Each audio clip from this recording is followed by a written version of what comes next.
विधानसभा में आज ध्यान आकर्षण सूचना के दौरान कांग्रेस विधायक राघवेंद्र सिंह, नेता प्रतिपक्ष डॉक्टर चरणदास महंत ने नई शिक्षा नीति पर विभागीय मंत्री गजेंद्र यादव पर सवालों की झड़ी लगा दी। उन्होंने कहा कि युक्तियुक्तकरण से प्रदेश के कई स्कूल बंद हो गए हैं। आर्थिक सामाजिक आधार पर पिछड़े क्षेत्रों में शिक्षकों की कमी के साथ ही नई शिक्षा नीति का पालन नहीं किया जा रहा है।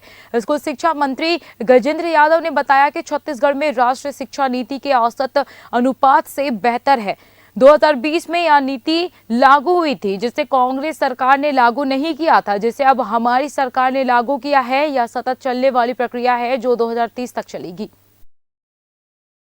मैं इसलिए बहुत ज़्यादा संतुष्ट हूँ कि मंत्री जी ने खुद माना कि स्कूलों में अनुपात का पालन नहीं हुआ है, जो कि शिक्षा नीति में लिखा हुआ है। 30:1 का रेशियो का पालन होना है, और जहाँ पर सामाजिक रूप से, आर्थिक रूप से पिछड़े हैं, पिछड़ा के आंकड़े ज़्यादा हैं, वहाँ पर वो अनुपात 25 से कम का होना है, 25:1 के। लेकिन मंत्री जी ने ये बात कबूल की और माना सदन में कि प्रत्येक स्कूल का वो जो डेटा उनके अधिकारी उनको दिए हुए थे वो पूरे प्रदेश का एक ओवरऑल एवरेज था। लेकिन शिक्षा नीति में चूंकि प्रत्येक स्कूल की बात की गई है, जब मैंने वो पूछा तो उन्होंने बताया कि प्रत्येक स्कूल में उसका पालन नहीं हुआ है।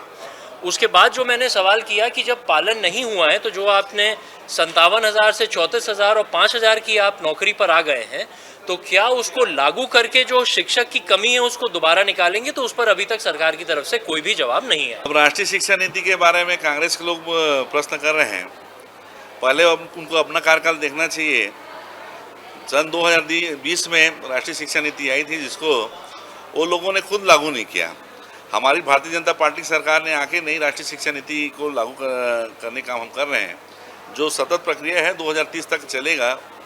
जो राष्ट्रीय शिक्षा नीति के तहत जो बच्चों का जो अनुपात है 20:1 होना चाहिए, मतलब 20 बच्चों पीछे एक टीचर होना चाहिए। और हमारे यहाँ कुल प्रदेश में दर संख्या हम देखें, बच्चों की संख्या देखें और टीचरों की संख्या हम देखें, तो हमारा अनुपात 1:19 है। मतलब 19 बच्चों के बीच में हमारा एक अनुपात है। लेकिन फिर भी कई स्कूल ऐसे हैं जहाँ पे शिक्षक विहीन रहते हैं, कुछ स्कूलों में एकल शिक्षक हैं। तो इन सब चीज़ को ध्यान रखते हुए भारत में पहली बार हमारे राज्य में माननीय विष्णुदेव साय जी, माननीय मुख्यमंत्री जी के निर्देश पे युक्तियुक्तिकरण हुआ।